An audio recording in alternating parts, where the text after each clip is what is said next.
In Episode 21, Develop Realistic Misuse and Abuse Cases for Resilience, we lean into the demanding discipline of thinking about how systems actually break under real human behavior.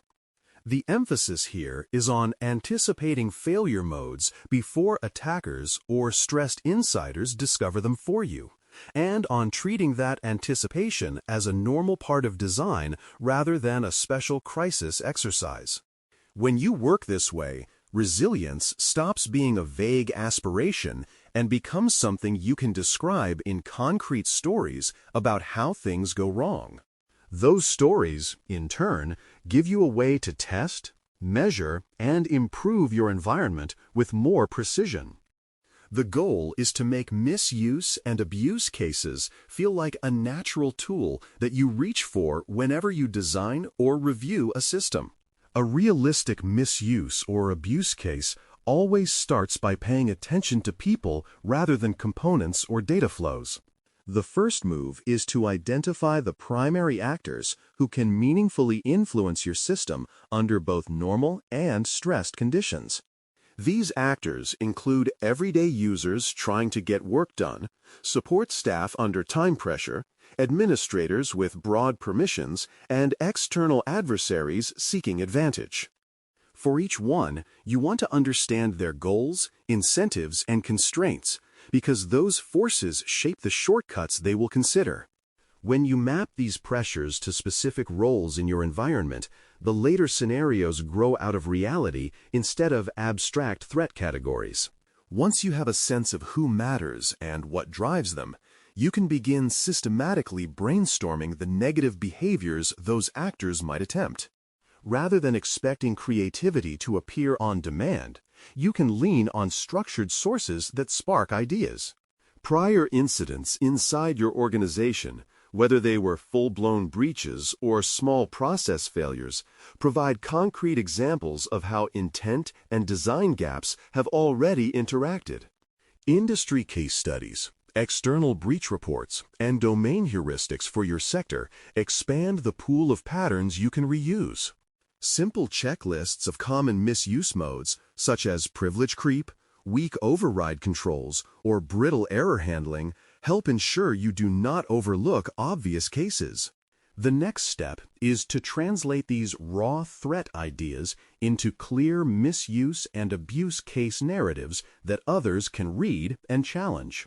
A good narrative feels like a short, plausible story rather than a loose collection of technical phrases. It states who the actor is, what they are trying to achieve, which sequence of actions they take, and where that sequence diverges from what the system designer intended. A support agent might discover that a certain tool allows bulk updates and then start using it to bypass individual approvals, for example, because the normal path is too slow during peak demand. When you write the story in this level of detail, you expose assumptions about roles, interfaces, and safeguards that may never have been written down anywhere else. To make a misuse or abuse case actionable, it must describe the conditions under which it can occur and how you would know it is starting to unfold. Preconditions spell out what must already be true, such as a user having a particular role, a feature being enabled in production, or a third-party integration being active. Triggers identify the events that start the sequence, like a payment failure, a timeout, a queue buildup, or a specific administrative request. Observable signals translate the narrative into the data you expect to see in logs, metrics, traces, or user feedback as the behavior develops. When preconditions, triggers, and signals are written explicitly, your scenario becomes something you can monitor, test, and refine instead of a vague fear. With that structure in place, you can define the system's intended responses when misuse or abuse is attempted or detected. Some scenarios call for outright blocking, where the system rejects an action and provides a clear, safe error response to the user. Others call for graceful degradation, where you limit access to sensitive functions or data while still allowing the actor to complete essential work within safer boundaries. In many cases, you will want to pair any blocking or degradation with alerts to operations, security, or business teams who need to understand what is happening. For certain classes of behavior, rapid recovery actions, such as rolling back changes or revoking tokens, will be part of the response pattern. Writing these responses into the misuse case ensures that design, implementation, and operations share the same expectations. Detection and response remain theoretical unless you describe the evidence that will prove they are working, so mature misuse and abuse cases explicitly capture expected artifacts. For each scenario, you should describe the log events that should be produced, the fields those events must include, and how long they must be retained. You can also identify the dashboards, queries, or reports that should surface the relevant signals to responders in a timely way.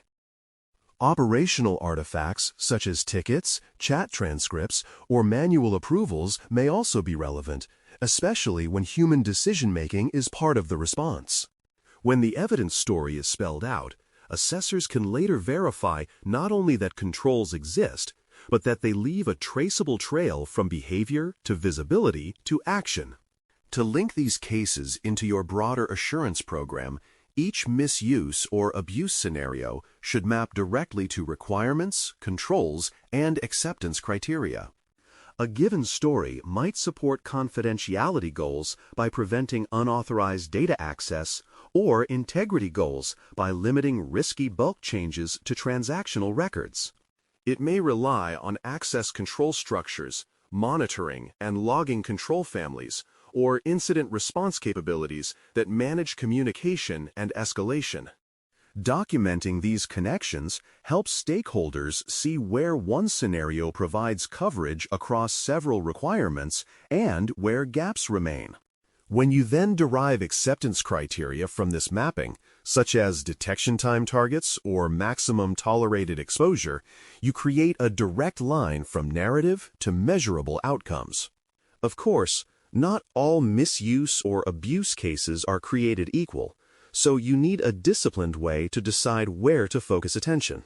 One dimension is potential impact, expressed in terms of harm to individuals, regulatory exposure, financial loss, or damage to critical services.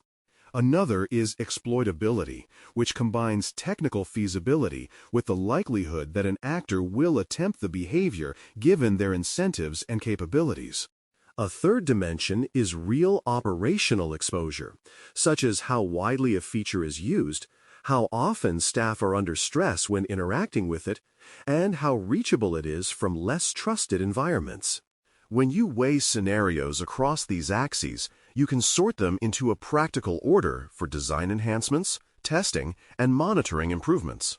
Rehearsal is where these carefully written stories meet the messy reality of how people and systems behave under pressure. Regular mental walkthroughs and tabletop thought experiments allow cross-functional teams to step through each misuse or abuse case as if it were happening today.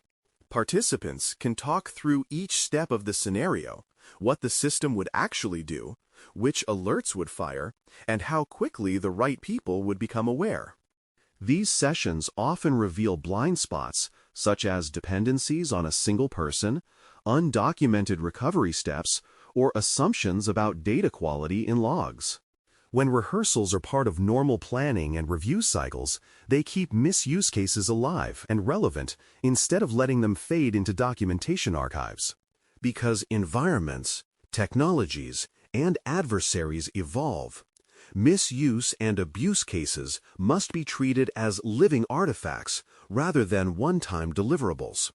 After any incident, even if it does not result in major harm, you can look back at existing scenarios and ask which assumptions held and which did not.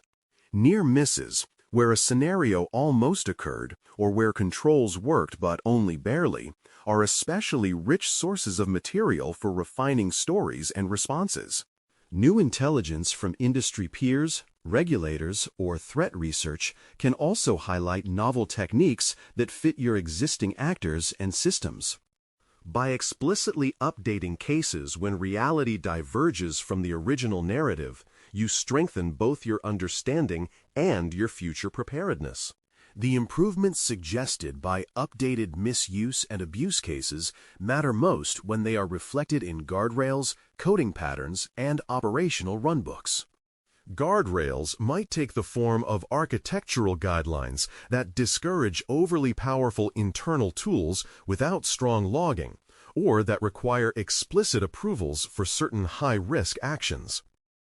Coding patterns can capture safer ways to handle error conditions, retries, and input validation so that unexpected behaviors do not quietly bypass safeguards. Operational runbooks can be expanded or clarified with concrete steps for investigation, remediation, and communication when a known misuse scenario is suspected. When these design and operational artifacts evolve alongside your cases, the organization steadily reduces the chance of repeating the same types of mistakes. At a certain point in this journey, it helps to compress the practice into a mental checklist you can carry with you into new projects. You start with actors and their pressures, then develop narratives that describe what they do when things go sideways. You make those narratives testable by adding preconditions, triggers, and observable signals, and you define the intended responses that should protect the system while keeping essential work moving. You then connect each case to requirements and controls, gather expectations for evidence, and prioritize by impact, exploitability, and exposure. Finally, you rehearse the cases, update them in light of new information, and convert lessons into better guardrails, patterns, and runbooks. This chain of thinking is what turns the idea of resilience into a repeatable practice. To conclude, the most important step is simply to begin, and the easiest way to start is with a single, carefully written misuse case for a system you know well. Choose one actor, one path through the system, and one way that path could go wrong. Then write it out with the structure we have discussed, including conditions, signals, and responses. As you do, add explicit acceptance checks, such as what evidence should exist and what thresholds would count as success or failure when you test the case. That one scenario can become a template and conversation starter with colleagues who own related systems or processes. From there, a small but well-maintained library of misuse and abuse cases can become a powerful engine for building and sustaining truly resilient systems. Thanks for listening. For more audio courses, daily newsletters, and more, please visit baremetalcyber.com.